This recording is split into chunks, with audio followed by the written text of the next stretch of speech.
Hello, this is Truth Be Told Transformation, and I'm Bonnie Burkert, here to share tools for transformation to live your highest truth.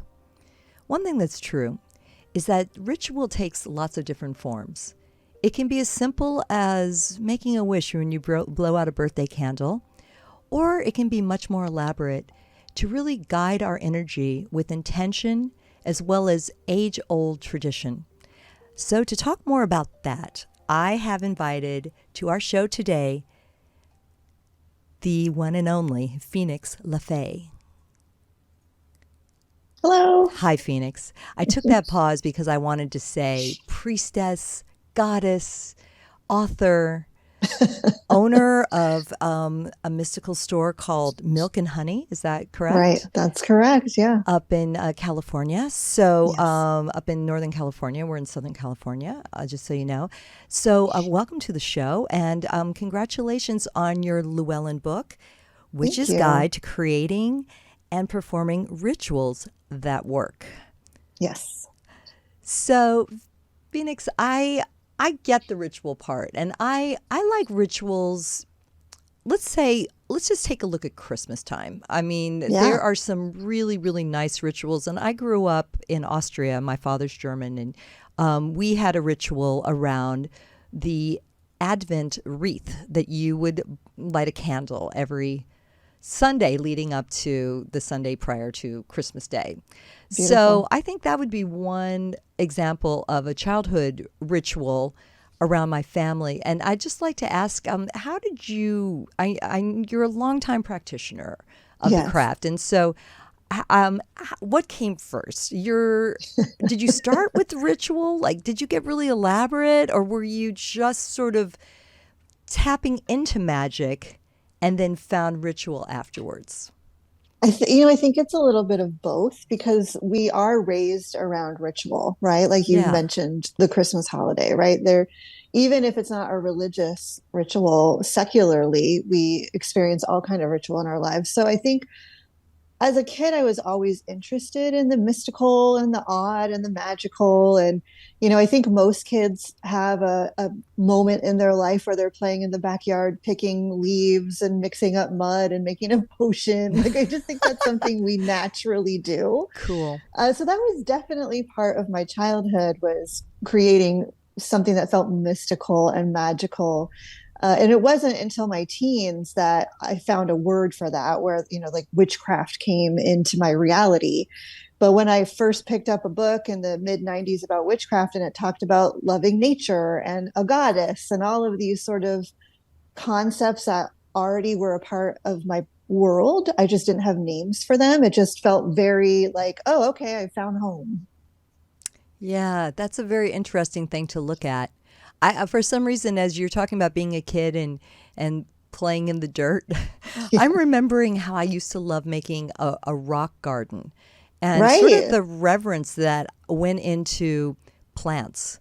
Right. And so my father helped me out and, showed me how to put some, little plants, little flowers in, and then the rocks around them. And I remembered that, and it's interesting because as far as certain spiritual practices for me, I'm fascinated with herbology, and I love, and so, again, just how do herbs heal us, but then also knowing even more so the traditions around those herbs. Oh, yeah, absolutely. Yeah. So I think that's really great. And in looking at your book, I like, you give such a great foreword about setting intention. And here on the show, one of my goals is to always help people understand how to work with their energy. And I was almost going to use the word wield energy, but that might be a little, might be next level vernacular here. But I think you know what I'm talking about. I do, yeah. So please share with us a little bit to help people understand how ritual, there is a reason for this. Right. Lately, part of my practice, I've been reading a ton of books about manifestation and the law of attraction and sort of this whole vibe. And there's a lot in common with those ways of thinking and viewing the world with witchcraft and other esoteric explorations. But at the end of it, at the bottom of it, that the beginning step for any spiritual practice is, what do you want? And that seems like such an easy question to answer, but at least for me in my life right now, I'm actually like, what is it do I want? What do I want right now? I And I can think relate. finding the heart of what it is you want is what creates an intention, right? Because you might think from a regular world example, I need money. I got to pay my rent. I'm short this month. I need money. So yes, your want and desire is money, but there's actually something below that surface. Like the being short on the rent is the problem. It's the way that that issue is manifesting. But why are you short on rent? Do you need a better job? Do you need a side hustle? Do you need a roommate? Like there's something below that issue. So rather than just looking at, I need to get the $300 I'm short or whatever, going lower to the true intention, to what your true spirit needs. And that's more financial stability. So that's how you start to get into what the intention is really looking at the heart, the root, the true desire of what it is you want to manifest in your life. And that can help you to build a ritual or a spell or however you want to phrase it, but it can help you to really focus your desires into a clear intention. That's great.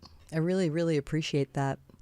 because I think so much of it comes with how we phrase that intention. So I really like being very exacting Yes. in the words. And Yeah. what you just said about financial stability, or the word that was coming to me was financial freedom. Yeah. Also, so I love that, and I hope people have a chance. I hope they play this, rewind this, and play this back and hear that. That's a big message right there. Yeah. So one of the things I did catch as I took a quick look at your book was the distinction between spell, ritual, and meditation. And Mm-hmm. so you want to brief us on that? I know people have to get the book to really delve deep, but can you tell Yeah, us a little bit? absolutely. So here's the funny thing, right? Like with any spiritual pursuit, there is not one answer, right? And if anyone is telling you this is the only answer, this is the one answer, that's problematic. Be careful of those people who are Yeah. telling you there's only one answer. But a spell and a ritual and a meditation, they're all the same thing, and they're all different at the same time, right? A spell is a focused intention to bring forth a specific desire. And you might create a very fancy ritual around that process where you set up an altar and light candles and play music and burn incense and have this whole process, because the process of ritual puts you in a different state of mind. When we can alter our normal state of mind, it's a lot easier to manifest what we want. It shifts our vibe, it shifts our energy. And a meditation is a ritual, but it's also its own thing, because we can have a meditative practice. And when it's a meditative practice that we do every day, then it's a daily ritual. It's a daily practice. It's a thing that we have incorporated into every part of our life. But it's not necessarily a ritual. It can also just be a sitting practice, a silence practice, a chanting practice. And so I think culturally, we use these three words, a spell, a ritual, a meditation, almost interchangeably and individually, when they are like the same thing and different, which is, I talk about the law of paradox all the time. Like two things in opposition to each other can both be true. And that's really the heart of spiritual practice, is understanding there are so many ways to approach the divine. There are so many ways to approach the spiritual realm. And your way of doing it is perfect and beautiful. And that can look like a spell or a ritual or a meditation or all three of those things. You could create a ritual and do a meditative practice in your ritual scope and then perform a spell, right? Like they go together, and yet they are distinct things. Yeah, that's really well said, and interesting to look at it. I do like the paradox of it all, but Yeah. I think, again, as we look a little more closely around some of these terms and practices, what what can we learn? And I think you use the word, as you were describing magic in the introduction of your book, you use the word subtle. in there, right? And sort Yeah. of there are a lot of subtle forces that go into what we're doing here. And I think that that's a beautiful thing to look at in life, in nature, right? The subtleties Yeah. of it all, the subtlety of light, the subtlety of, how just really focusing on one aspect of nature, how a flower is blowing in the wind or a bird Yeah. happens to be chewing on a twig or something like that. And I think that I like that word. I'm infusing that word into this conversation. Nice. Yeah. I think, we, again, like the bigger over culture sort of thinks of magic as like Harry Potter, or you snap your fingers or you wiggle your nose and the thing happens immediately. And magic is a lot more subtle than that. It moves a little bit slower. It moves at its own pace. And the world is full of exactly what you were describing. To me, I consider those moments of awe or moments of wonder, where Yes. you just look out the window and there's a hummingbird, and you're blown away by the beauty of the hummingbird. Like, that's magic.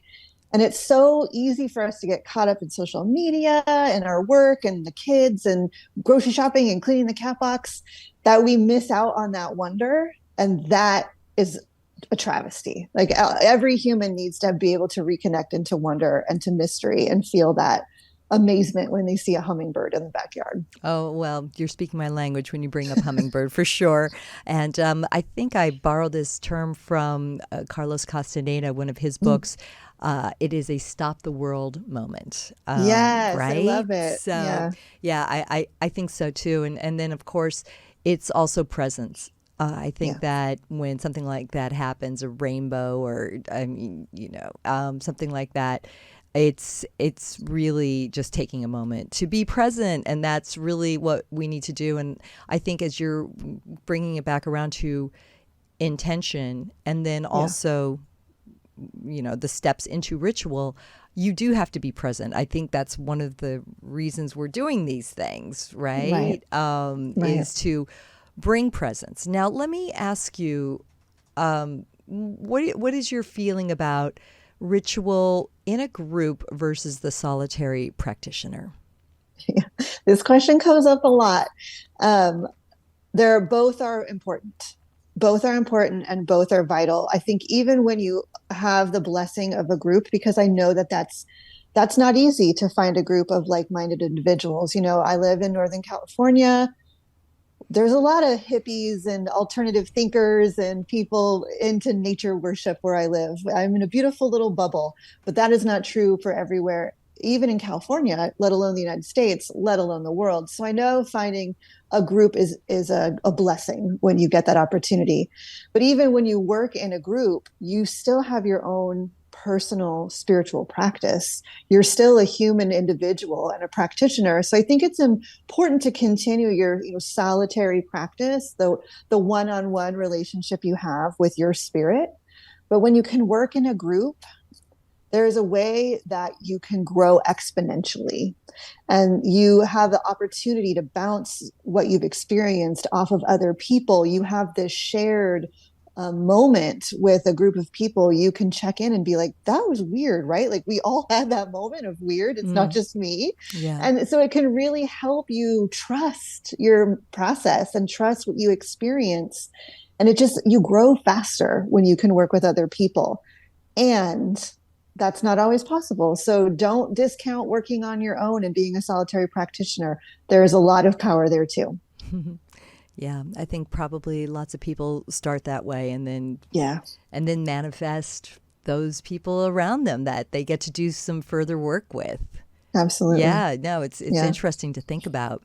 So I know, as somebody who's been blessed with the opportunity to participate in certain rituals, I was wondering, would you like to talk about maybe calling the quarters and the different elements, and maybe sort of a little introduction for people Yeah. about what happens in a Wiccan ritual and some of the basics of that?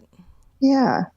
Yeah, so a lot of what is considered, quote unquote, modern witchcraft comes from the Western mystery traditions. And so there are some things that you can trace back to ancient Greece and ancient practices that grew out of the Western occult movement, right? So a lot of what we do now, and if you went to a public ritual, for example, what I'm about to explain would likely unfold just as I'm going to explain it, because we sort of all work in the same language. How it comes through might be tweaked and phrased and framed differently. But most of the time, at the beginning of a ritual in modern witchcraft or in Wicca, there is a creation of sacred space. And it's not really creating sacred space. Like, this world is pretty sacred. It's more acknowledging we're stepping into a different state and we're ritualizing this moment. And we're going to create a container, an energetic boundary to hold the magic that we're going to create during this process. And that includes acknowledging each of the directions: north, east, south, and west. And from the Western mystery traditions, traditionally, those directions are corresponded to an element. So in the north, it's connected to the element of earth. To the east, it's connected to the element of air. To the south, it's connected to the element of fire. And to the west, it's connected to the element of water. And you'll find differences a little bit around those correlations. And there are other traditions, like indigenous communities of the United States, that use a very similar concept, but the elements and the directions are different. So it's a pretty universal magical concept, but we just acknowledge earth, air, fire, and water are part of us as human beings. They are natural forces of our planet. And when we step into ritual and sacred space, we take a moment to honor those forces and acknowledge that they are part of the magic, and sometimes even ask for their help or their wisdom or their guidance as we step more into magical space.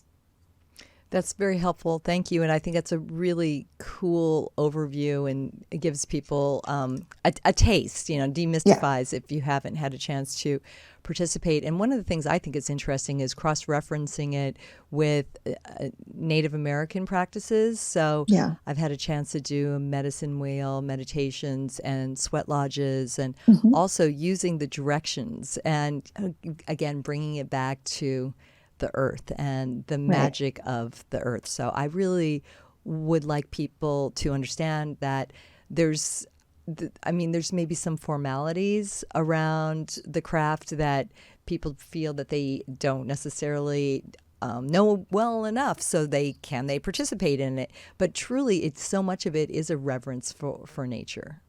Absolutely. Yeah. So let me ask you, one of the things I saw, maybe this relates. I was looking at your bio, root worker.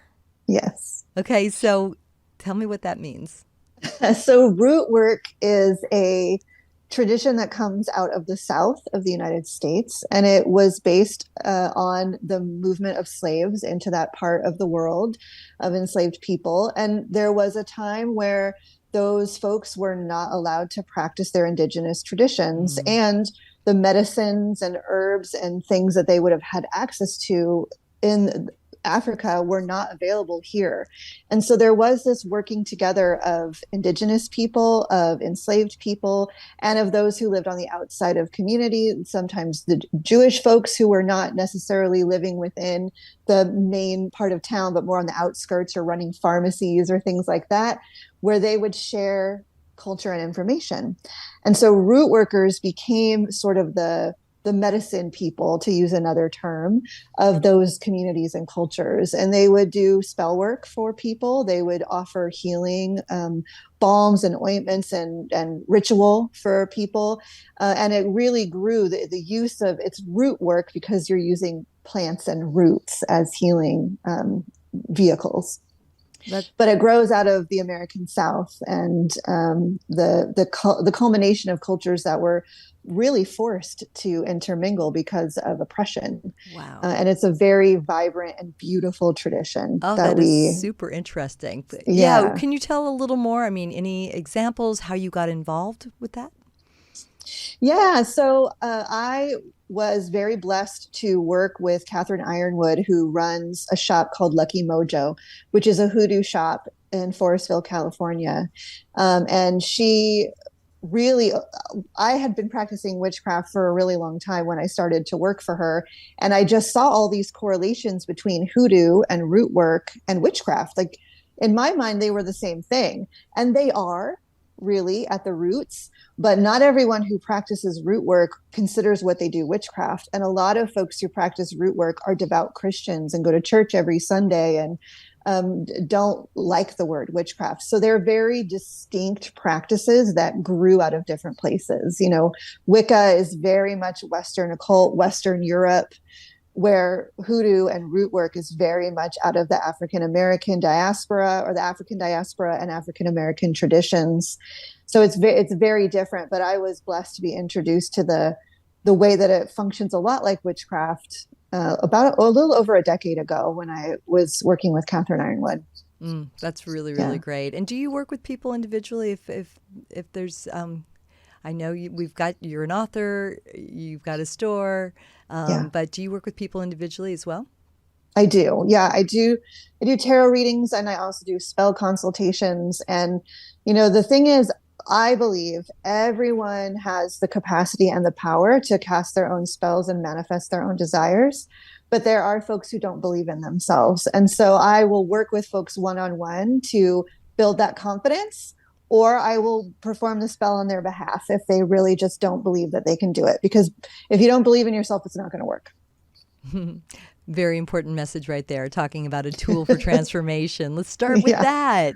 Okay, and it's Yes. Phoenix LeFae, which is Yes. LEFAE.com, Correct. correct? Just so Correct. everybody knows. Okay, so one of my favorites, Phoenix, candles. Let's talk about the Yes. ritual around candles. I mentioned a birthday candle right at the top of the show, right? Yeah. So tell me your experience and how you've seen the use of candles in different rituals. Yeah. I love candles and I love candle spells. I love candle magic because it's very like obvious something's happening. You know, you light a candle on fire and that in and itself is magical. It's amazing. But, you know, candles can change the mood, right? Like if you've ever wanted to just make something romantic, you turn off the lights and you light candles, and all of a sudden it feels like you've shifted the energy of a space. So candles have a big capacity to change the vibe, but they're also an excellent tool for spellcraft and for magic. And I do a lot of candle spells, and my favorite is the glass encased candles that you can buy pretty much anywhere now. You can find them at grocery stores and the dollar store. And Yeah. but with those glass encased candles, you can decorate the outside of the candle. It's almost like a vision board.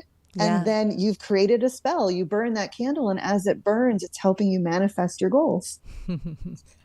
I love that. I've been candles in a jar. I would have one in the office back in the day. I'd have one at home. You know, I have to laugh at myself when I think about it because I was like, you know, I wished a certain thing when I was at work, and then I was wishing something else at home, and it's like overactive. And you know, maybe I rethink the focus a little differently right now because again, it goes back to belief in yourself, but also intention, Yeah, focus, absolutely. and bringing it all back in. And I also love the use of candles across so many religions. I mean, Oh, yeah. so I mean, like you, and but to your point, really, just the simple lighting of a candle really does create a mood, and it's fire. So Yeah, it's really cool to it's really wonderful to pay attention to that.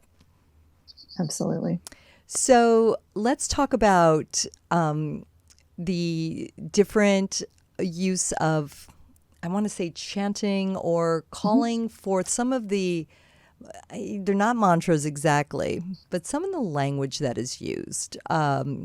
So it can be simple, it can be more elaborate, it can speak to a specific god or goddess. Right. So please tell me how language is used in ritual. Yeah.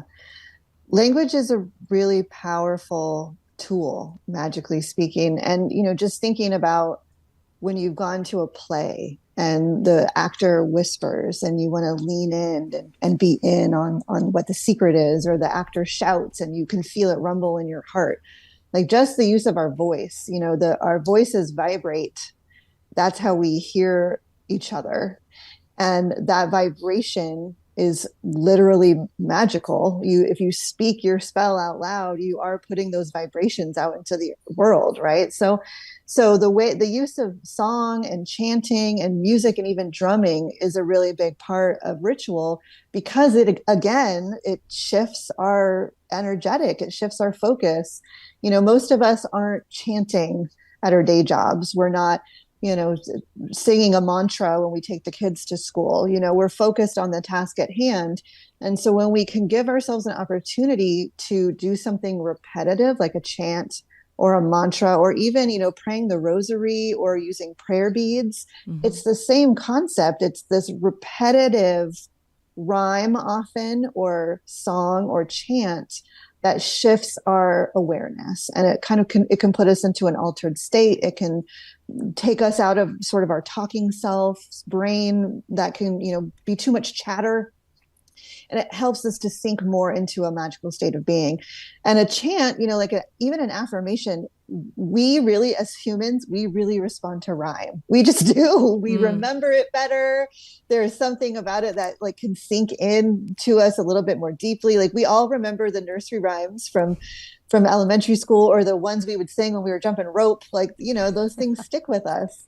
So a rhyme is just a really easy tool to help the magic stick. So, right. Okay. So chanting is, and I mean, it's really, as I take it back to some of my yoga practices. I mean, the mantra and chanting is a huge part, and it really changed it helped me get to meditation more easily. Right. Once I started incorporating mantra, it really, I think it just quieted the mind, to make your point. Yeah, absolutely. I am not a good meditator. I can't just sit in silence. I've never been able to do it after 30 years of trying to go into that practice. So I use chanting or mantras, or sometimes even song, to help me get into a meditative state. Otherwise, my little hamster just keeps running in that wheel and won't be quiet. It's so fun. No, I appreciate your honesty about that. And same, we try to be everyone's, it's sort of the same thing. It's like, oh, I've been doing yoga for 30 years, but no, I can't, do the splits. And so, I mean, it's good to be able to admit, and we all find different, different ways to do that. I mean, it goes back to ritual, what we're talking about with ritual. It doesn't have to be one size fits all. However, Absolutely. In your book, I do want to emphasize that you were sharing a very, very, very long tradition that has been agreed to. So I liked what you said, that if people were to participate in many of these, are we calling them Wiccan rituals, or the Western mystery traditions, that you will see there will be standard basically offerings or practices within these rituals, correct? Right. Yeah. Yeah. And, like I said, it might vary a little bit. The language might vary. Different traditions might do things in a different order. But generally speaking, there'll be a process of just grounding and coming into your center, being present, like we talked about being present and how important that is. There'll be a moment of creating the sacred space, of casting a circle, of saying, okay, now we are in a ritual. There'll be a moment of acknowledging those corners and the elements and the directions. And often there's a moment of calling in deity, a goddess or a god, or ancestors, depending on the type of ritual you might be working. And once you've done all of that, then you do the thing. Then you perform the ritual. You do the marriage blessing, or you light the candle spell, or you do a healing ritual for your pet, or whatever it is. That once you create all of that and you set the stage, then you perform the actual meat of the ritual. I really think, as I hear you describe it, it makes me think about kind of the point we were just making about meditation. We are so busy, right? We're running. We've got a million things to do. And yet to take the time to go through those steps, I think really just puts that much more energy to our wish, our intention, Absolutely. the spell work we're trying to do, however you want to phrase it. But it's really honoring, right? That what we want, and putting some legitimate energy into it. Absolutely. We don't slow down enough as a culture. We're always on the go, doing the side hustle, making the thing happen. We're very busy. And so just giving yourself, even if it's a half hour, to just slow down and reconnect and remember your desires, that alone can be immensely powerful.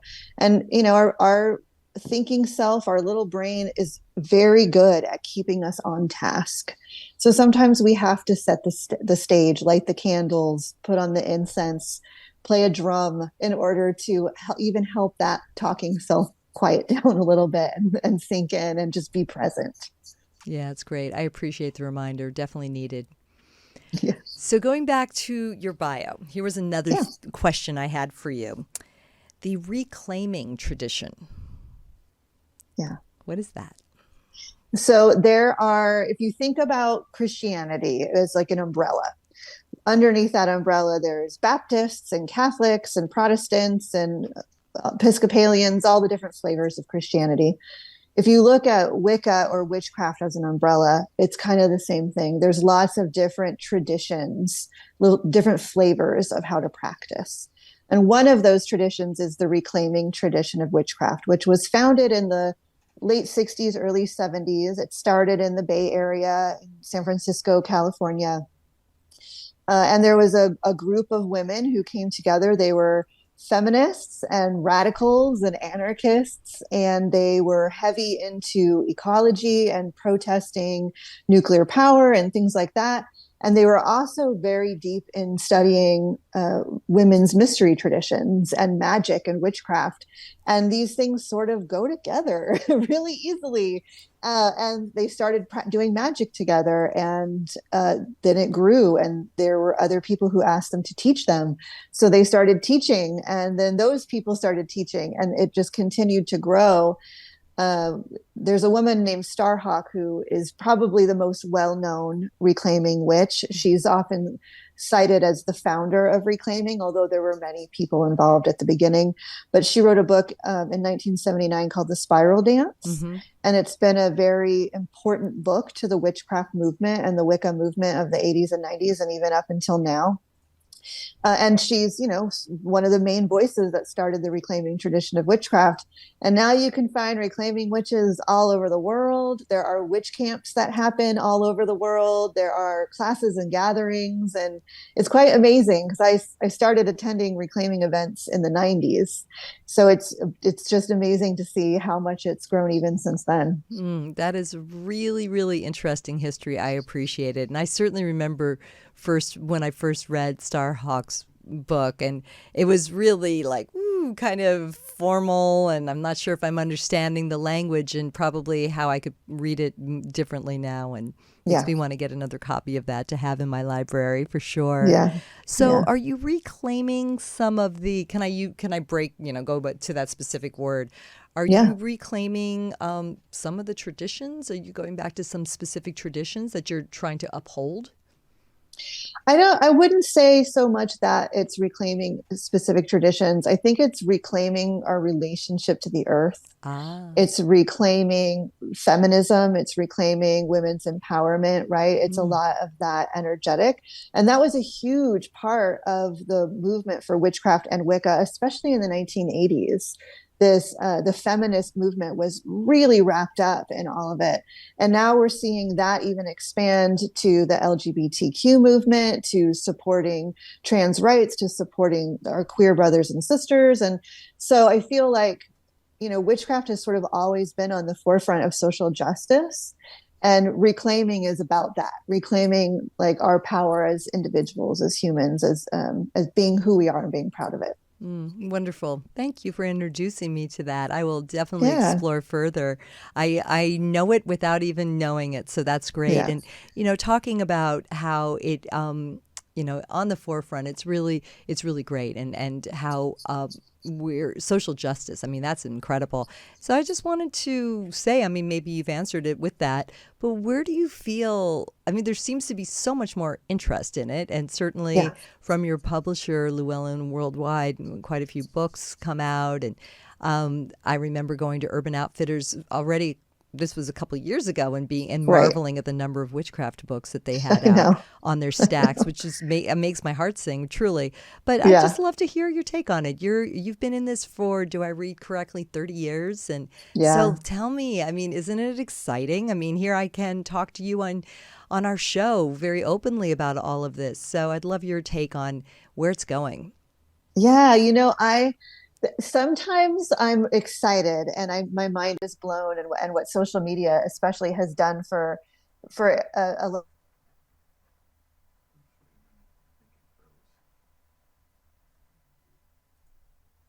in those two ways of feeling about things. I think, there's peaks and valleys in any movement. And in the 90s, we saw a really big peak of interest, and then that sort of subsided a little bit. And now, in the maybe last decade, there's been a peak of interest. And I think that will subside a little bit. But I do think it's amazing and wonderful and powerful to just be able to connect with so many people and have so many people have access. That's really quite beautiful. And I think that that will continue. I hope better and more cleaner information continues to be accessible. Yeah, very much so. Well, and I mean, we had our pause during the pandemic, and now people are gathering again. So that's wonderful, and hopefully that Yeah. bodes well for different events. I know I was just over in Hastings, England, and I missed it by a day, but there was a massive May Day festival, which was Yeah. Beltane, and lots of images of the Green Man, and I mean that's all part of the tradition. Yeah. And Absolutely. I apparently it was very, very, very well attended. So it's as was a Beltane. This is again May 1st for anybody who Yeah. doesn't know that, but I think it was really popular. Couldn't even get a strand of a maypole that was being wrapped here in Los Angeles, a ribbon. So it's I think it's exciting. I think it's Yeah. exciting to see. And for me, really, what it is so often is going back to honoring the the spiral dance, the turn of the wheel of the year, the turning of the year, and Absolutely. honoring the different seasons. And we haven't really spoken about timing necessarily with rituals. So if you want to mention different ways to approach it, I know for me, going back to candles. So it's Friday. I'm going to light a green candle. And Yeah. so things like that. So, would you like to share a little bit to give people some ideas how to work with Yeah. ritual around timing? Timing is one of those things. The more correspondences that you can have in alignment with your desire, the smoother the road, right? So if you can use the phase of the moon and have the right color candle and have the right day of the week that are all energetically in alignment with your desire, that's great. That'll make the road real easy. Sometimes we don't always have the opportunity to have the perfect timing. And some of us really like to be perfectionists and have everything in alignment perfectly and have the right herb and the right day of the week. So I encourage my students to not worry too much about all the correspondences. Pick a couple correspondences that you really vibe with and enjoy and utilize those. But, every day of the week has a specific vibration. They're named after either Norse gods or Roman gods, right? So they have a specific day of the week that, like, for example, Friday is Freya's day. Freya is good for love and luck and money and beauty. So Friday's a good day to do that kind of ritual and that kind of magic. And if you are thinking of doing love magic on a Friday, you might want to incorporate rose quartz, which is a stone that's connected to love. You might want to work with rose petals, which is a plant that's connected to love, right? So the more of these things that vibrate at the same level as the desire you have, the smoother and the easier your magical working can be. And the phase of the moon, as the moon is waxing, is a really good time for doing ritual for the things you want to build and grow. When the moon is full, it's like a battery, right? We have extra power that we can help charge up whatever it is we want to do. And when the moon is waning is a really good time for banishing or releasing or getting rid of of negative habits or things you need to let go of in your life. So, and the moon does it every month, every 28 days, right? We go through this cycle with the moon. So there's always an opportunity for renewal and change and working with the environment. We have 7 days a week. They come by every week. So if you didn't get an opportunity to do that love spell this Friday, well, get on board and be ready to do it next Friday. You always have opportunity to work with timing. Yeah, fabulous. Yeah. That's great. And I know that there's many, many more details that you provide in your book. And this has been incredible, Phoenix. I really appreciate it. And I don't know if you have any final words you want to let people know. Tell us about your other books that you have out. Actually, tell me the titles of the other books. Yeah, my first book with Llewellyn is called What is Remembered Lives. And it's about developing relationship with deities, ancestors, and spirits of the land, or the fairies. Excellent. I have a book called Walking in Beauty, which is specifically about re-engaging with awe and wonder, like we talked about earlier. Oh. I co-wrote a book called Life Ritualized, which is about rites of passage, like those big rituals we have in our lives, marriage and death and all of the things in between. And I have a book called Witches, Heretics, and Warrior Women, which is about stoking your inner spiritual rebel. Yeah. Wow, so prolific. That's amazing. This is so Thank great. I thank you for taking time to talk to us here at Truth Be Told, and I'm inspired. I mean, like I said, I have my own little practices, and I have to comment what you were saying about making sure that you've got the moon phase right and the day of the week right, and then you can break it down even to the actual right hour, and then colors, plants. I don't know. Sometimes you can go crazy. So I appreciate that someone like you is giving us permission. Just pick a few observances to put power to an intention and something you'd like to change or transform in your life. Absolutely. Yeah. Brilliant. All right. Well, I will see you up is it Sebastopol? Is that? You're correct. That's perfect. I really had to practice saying that. No, I didn't. But hopefully to come up and see you at Milk and Honey sometime. And in the meantime, I have enjoyed this book very, very much and look forward to checking out the other ones. Thank you, Phoenix. Awesome. I appreciate it. Thank you. Blessed be. Blessed be. Cheers, everyone. This has been Truth Be Told Transformation. We have new episodes every week. Don't forget that Tony Sweet is on Fridays live. He loves it when you come on and ask him all kinds of crazy, difficult, and challenging questions. Robert Hensley has the Minuteman Report on Mondays, also live. And we have Truth Be Told in Espanol with metaphor as well. I'm Bonnie, here to share the light. I love to find out different traditions, ancient traditions, and how they apply to our new world, and really just keeping it light and loving and peaceful whenever possible. Until the next time, namaste. Thanks for sharing. See you soon.